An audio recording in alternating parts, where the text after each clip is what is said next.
The following episode contains coarse language and descriptions of violence. Please take care when listening.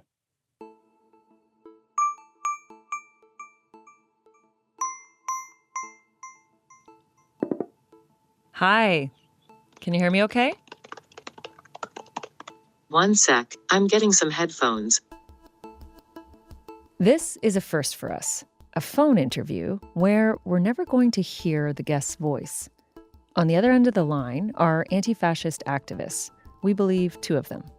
They're from the group Atlanta Antifa, based in Georgia, and they're extremely concerned about keeping their identities a secret. So they're using a text-to-voice program. We're just going to do some levels and see how it sounds. You can just tell me what the weather's like there today if you want.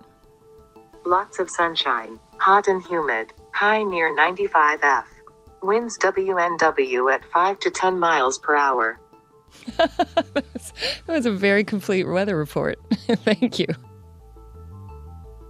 We're also connecting over an encrypted phone app. It's a bit cumbersome and takes a long time to do an interview, but it was the only workaround we could agree upon. I know the care that you take to keep your identity concealed. Why is it so strict? Well, some neo-Nazis literally want to murder us. We have been highly disruptive to their organizing, and when Trump was president, he threatened us regularly. President Donald Trump says the U.S. government will designate anti-fascist group Antifa as a terrorist organization. You know, they show up in the helmets and the black masks. Antifa! Antifa groups like this one are on the front lines of combating white supremacist movements. They track the online and real-world activities of neo-Nazis, try to figure out their true identities, and make those details public if they believe they pose a big enough threat. In other words, they dox them. But they make sure to insist they do not work with law enforcement.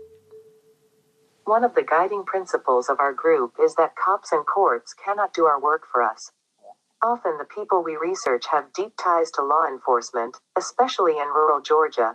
Sometimes law enforcement and non-governmental white supremacists are at odds with each other, true, but other times they will work together. Cops and Klan go hand in hand is a common saying among militant anti-fascists. This group had been monitoring the base's activity in Georgia since 2018. We noticed that there was a recruiter for the base active in the Rome and North Georgia area. This is where the base members would eventually hold a so-called hate camp in late October 2019. According to Atlanta Antifa, this kind of activity wasn't new. We were sure they were doing some kind of military training, especially since that kind of accelerationist Nazi culture is prevalent among ex-military and active military. The base were posting video and images of training camps on social media, with faces obscured. After Patrick Matthews, a Canadian reservist with explosives training, went missing, and his truck was found at the border, the Antifa activists weren't surprised when he showed up in Georgia. There were a limited number of places in the U.S. where he could have gone after crossing the border. Since there was a property and support structure in Georgia and Matthews' military experience would have been attractive to the cell here, we thought it likely he'd eventually pay our state a visit. The Georgia hate camp was a popular one, and it included 3 prominent American members: 21-year-old Luke Austin Lane, who lived on the property, 19-year-old Jacob Catterley, and Michael Haltebrand, 25. The trio had allegedly discussed how they would murder a couple they believed were Antifa members who lived about a 30-minute drive away. There were no doubt tourists and wannabes at the camp, but it only takes a few to follow through with violence to cause huge damage. According to FBI records that have been filed in court, they had discussed multiple contingencies for the killing. And while those allegations are yet to be tested, Ryan Thorpe from the Winnipeg Free Press says the claims are pretty shocking. That plan is disturbing. The level of detail that the trio is alleged to have plotted this out. They have done dry runs. They've identified the home. At one point, they're even talking about, well, what if they have children? What would we do then? And the consensus among the trio seems to be, well, we'll go forward with it. We don't have a problem killing these, commie kids. So they have false license plates. They've talked about putting Vaseline on their eyebrows so that they don't leave any sort of DNA behind. They're going to tape the long sleeves to their wrists, and they're going to tape their pants around their ankles so they don't leave DNA behind. Like, it is wild the extent to which they have thought through this.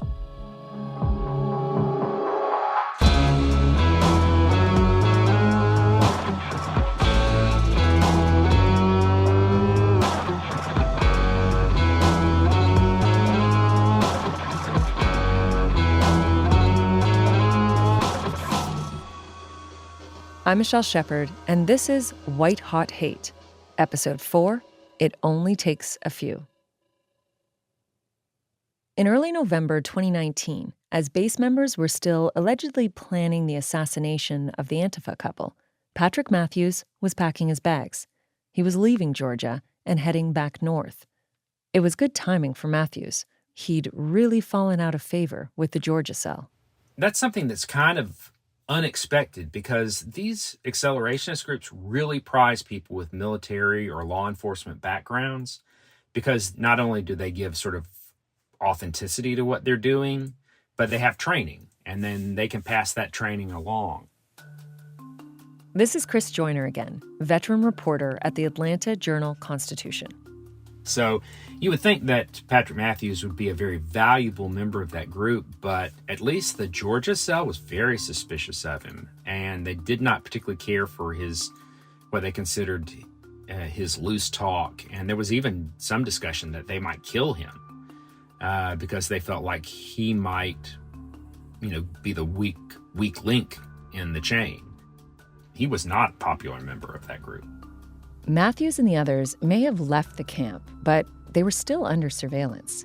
They were watched when they drove through Virginia, watched when they re-entered Maryland, and law enforcement was still on their tail when Matthews and Brian Lemley Jr. moved into an apartment in Delaware. Away from the crew allegedly plotting a murder in Georgia, the two men started planning an attack of their own. So after about a month of watching them from afar, the FBI executed what's known as a sneak and peek warrant to search their apartment.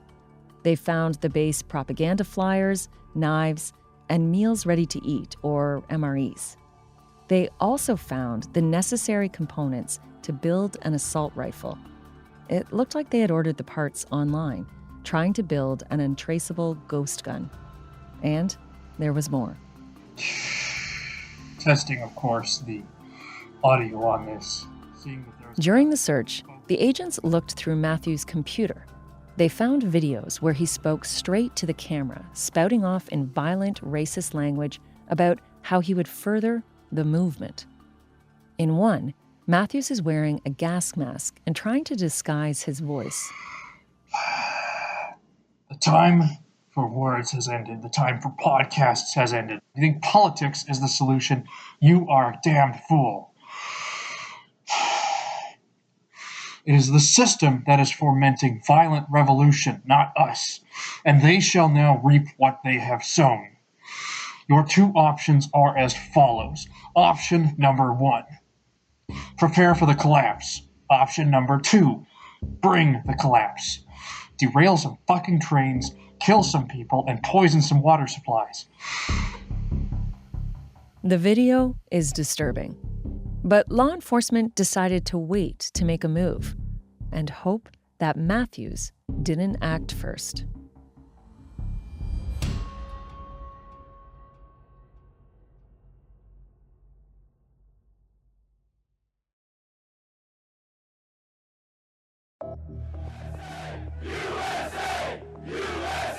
Virginia Democrats' plans to enact a sweeping series of gun measures have already fired a rebellion in dozens of counties.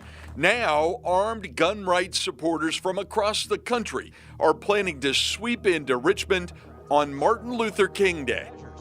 The rally even getting the president's attention. He tweeted, quote, "Your Second Amendment is under very serious attack at the great Commonwealth of Virginia.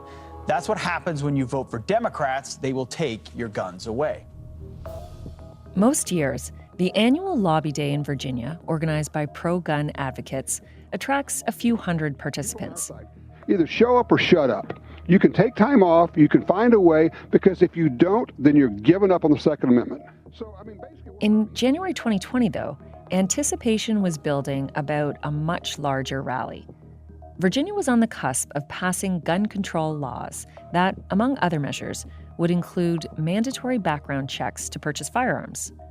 Buzz was building not just among gun lobbyists who planned to turn out in force, but also militia groups, conspiracy theorists, and far-right extremists. It felt like a toxic brew. But we're going to be there. We're going to be covering it all. This is the real fight for America. This is asymmetrical warfare by the deep state against our country.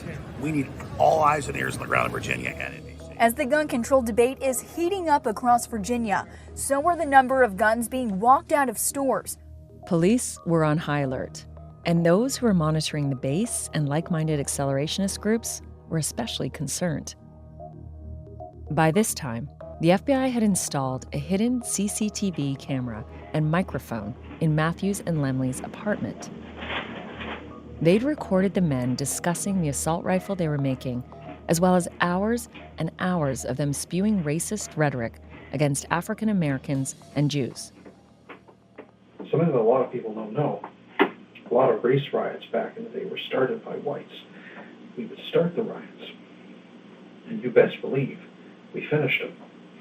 We need to go back to the days of fucking decimating blacks and getting rid of them wherever they stand. And Matthews had this to say about the upcoming pro-gun rally in Richmond, Virginia. Get your asses there, and the minute things escalate, get to every single thing you can take out. Power lines, everything. We need to fucking escalate this and spread that idea and just say fucking bring the system down. When Virginia happens, we fucking kill the system. We stop the whole fucking thing. The plan was to create bloody mayhem. Fan the flames. Pour gasoline on the fire and just let it fucking burn. If you're wondering why neo-Nazis would target a crowd of conservative and predominantly white gun enthusiasts, well, I had the same question, and I asked Ryan Thorpe. I think you have to go back and contextualize it within the framework of accelerationism. It does seem somewhat counterintuitive that these people who would be very pro-gun rights would attack a pro-gun rights rally, but it just makes me think of Matthews in the Park, where he was saying, I want the liberals to get 5 terms in office. I want Black Lives Matter active in every white neighborhood. They don't care who they maim or hurt or kill. It's difficult to get yourself into this mindset, but you have to understand just the level of disregard for human life. Matthews and Lemley, who are members of the base, were now targeted for execution by the members of the Georgia cell. So not only was this organization fine with attacking right-wing pro-Second Amendment protesters, they were fine attacking each other. It's when you get that deep into terroristic, revolutionary ideology or activity, it's a circular firing squad, right? They want to cause chaos. They want to cause bloodshed. What they want to do is increase polarization, heighten the contradictions. Let's turn up the heat to get everyone more likely to take rash action. So actually, I think it makes sense. I don't think it was an odd target for them to identify for an attack. I think it fits entirely in with their ideology. Discussion online among anti-government extremists started calling Monday's rally the Boogaloo. That's the name they've given to the violent event they believe will trigger the collapse of civil society and government. Accelerationists hope for the Boogaloo, too. Except for them, it's the beginning of a race war, from which they'll emerge the white victors. We have received credible intelligence from our law enforcement agencies that there are groups with malicious plans for the rally that is planned for Monday. On January 15th, 2020, Ralph Northam, the governor of Virginia, held this press conference just days before the pro-gun rally in Richmond, the state capital. No one wants another incident like the one we saw in Charlottesville in 2017. We will not allow that mayhem and violence to happen here. Richmond is about an hour's drive away from Charlottesville. Memories of the chaotic Unite the Right event held there in 2017 were still fresh. It's where a 20-year-old black man was nearly beaten to death by a mob in a parking garage, and 32-year-old Heather Heyer was murdered. She died after a white supremacist plowed his car into a crowd of counter-protesters, hitting her and injuring dozens of others. Governor Northam, who had been elected just months after Charlottesville, wasn't taking any chances. He declared a state of emergency, and he banned protesters from bringing their guns into Capitol Square. Then the next day, some breaking news. For months after Patrick Matthews disappeared at the Manitoba border, he lived in the shadows until the FBI knocked down the door of the Delaware apartment he was renting. He was arrested along with 2 other alleged members of an aggressive neo-Nazi group called the Base. The FBI had what they needed. They moved in. Nearly 5 months after he fled Canada, Patrick Matthews was finally apprehended. The FBI alleges they made a functioning assault rifle, bought 1,650 rounds of ammunition, and practiced at a local gun range. Agents say they talked about recruitment, creating a white ethno-state, and military-style training camps. He was taken into custody along with Brian Lemley Jr., and in Maryland, police picked up William Bilbrough IV. The FBI moved in on the Georgia crew, too, the next day, arresting Luke Austin Lane, Catterley, and Helterbrand. They were charged with plotting to kill the couple they believed were Antifa. They are charged with a conspiracy to commit murder and participation in a criminal gang. Tom Lane was at work when his son was arrested. Well, it was during the day. I got a call from an FBI agent saying that they had arrested Luke and asked if I could come home, and of course I did. And when I got here, I probably had 30 FBI agents, and I think all the Floyd County police was here and going through the house. They had my daughter and son-in-law and grandson outside, and the FBI agent told me that he had been arrested for conspiracy to commit murder. Another alleged member of the base would be arrested in Wisconsin. 7 men across 4 states in 2 days. It was a coordinated sweep. And it was big news. Tensions are running high in Virginia after the arrests Friday of 4 more suspected neo-Nazis connected to what authorities call a white supremacist group. And tonight, the FBI crackdown continues on white supremacist groups ahead of a pro-gun rally next Monday in Richmond, Virginia. Police say the 3 men arrested in Georgia had trained at a camp for the white supremacist group known as the Base in the northwest part of the state. With various plots foiled, the rally in Virginia took place peacefully, and the pair in Georgia were safe, although deeply shaken. As it turns out, the base members had sloppy intel. The couple they had targeted apparently weren't even part of Atlanta Antifa. They were not members and not even in our geographic area. So we tracked down how they got on Luke Austin Lane's radar, a sloppily constructed hit list of people all over Georgia who had happened to attend any anti-fascist event. That list purported to expose members of Atlanta anti-fascists, so the base members probably thought they were targeting our group, even though they were mistaken. Were you able to have any contact with that couple? And if so, can you just tell us a little bit about them? Not their IDs, but just how this impacted them? We really can't comment on that. But Chris Joyner did track them down after the arrests. When I talked to the fellow who lived there, he was very shaken and was in the process of upgrading his home security as a result. Yeah, I can't even imagine what that was like for him. From what I can tell, the person they assumed was his wife was just a friend who was standing next to him. My understanding of this fella was he would be probably in the very progressive wing of left-wing activism, but not somebody who was like a brawler.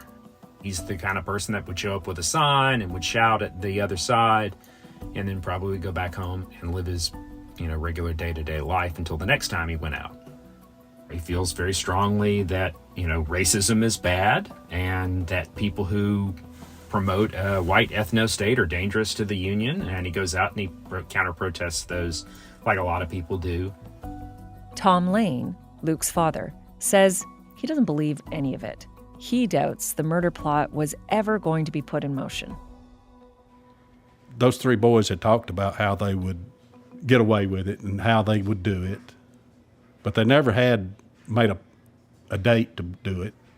I think it was just a lot of talk is all it was. I just don't believe that Luke would have ever went through with that. Tom says he suspects the real instigator was the undercover FBI agent.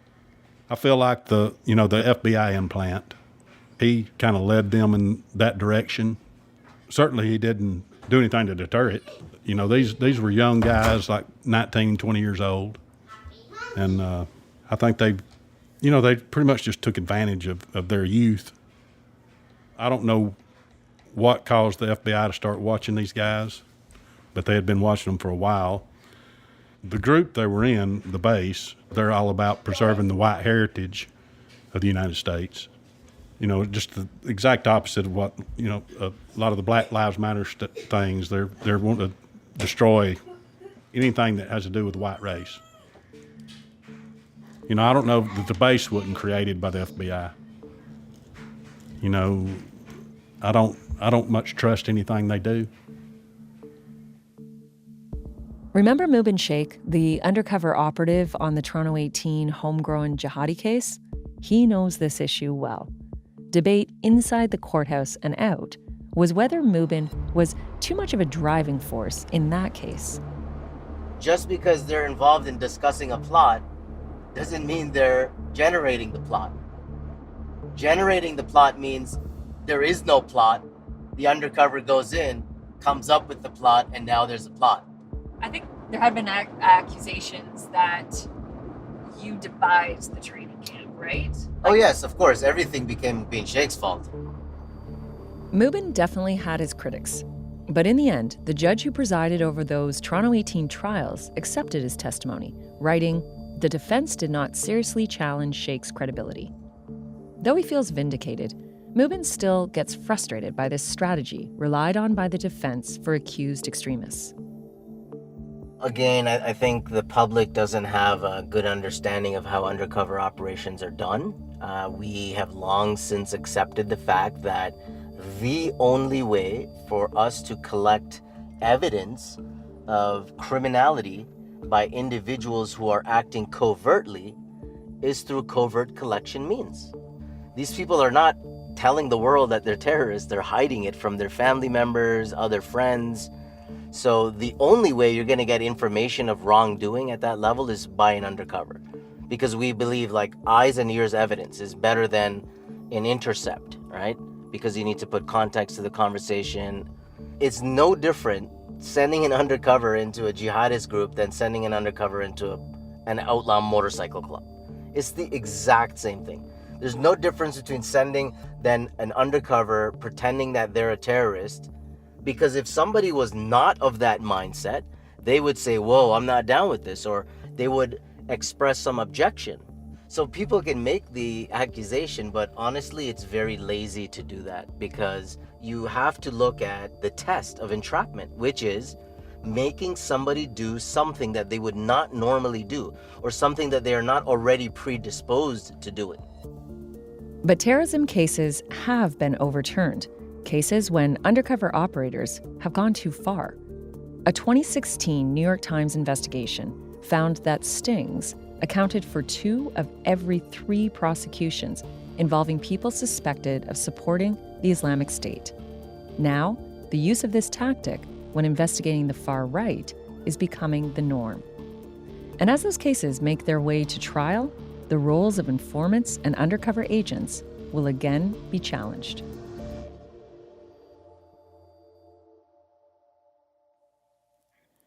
So what do you think, Tom, what do you think's next for your son? Hopefully he won't be in prison. They'll acquit him, or he won't have to spend too much time in jail. Luke Austin Lane and the hate camp attendees who were arrested have been indicted on animal cruelty charges related to the sacrifice of the ram, or goat. And Lane faces the charge of conspiracy to murder the couple, arson, and home invasion, along with his co-accused Jacob Catterley and Michael Heltebrand. They've all pleaded not guilty. And the base member apprehended in Wisconsin during the sweep of arrests in January 2020, he was charged with vandalism after he spray-painted anti-Semitic phrases, a swastika, and the symbol for the base on a local synagogue. And in Maryland, Patrick Matthews and his co-accused awaited trial for firearm and obstruction of justice offenses. Suddenly, stories of the base were everywhere. In the months to follow, countries, including Canada and the UK, listed the group as a terrorist entity, joining the ranks of Al-Qaeda and ISIS. But still, there were so many unanswered questions. How many more members were out there? What were they planning? And just who was the leader of this group? Who was the man who started this all?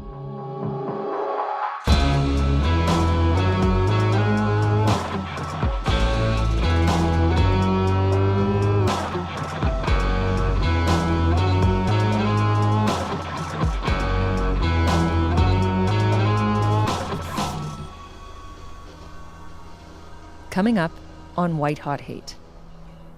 No. If you had asked me to make a list of the folks who would end up founding a radical right-wing organization, I got 100 names I'd put on that list before I would have come to his. I'm a licensed firearm owner. I have a clean record with the police. I have been part of several white nationalist movements. Okay, I am 26 years old. I served several months in the German army. We call it Wehrdienst in Germany. Some of the applicants and members that you approved of praise the Christchurch shooter or what Breivik did in Norway. I couldn't associate with people who praise those actions. And yet you bring them into an organization that you created. Right. Because they have a militant mindset that we need. White Hot Hate was written and produced by Ashley Mack and me, Michelle Shephard. Our associate producer is Kim Kasher, with production support from Sarah Melton. Additional reporting by Ryan Thorpe. Mixing and sound design by Danelle Cloutier and Julia Whitman, with technical assistance from Laura Antonelli.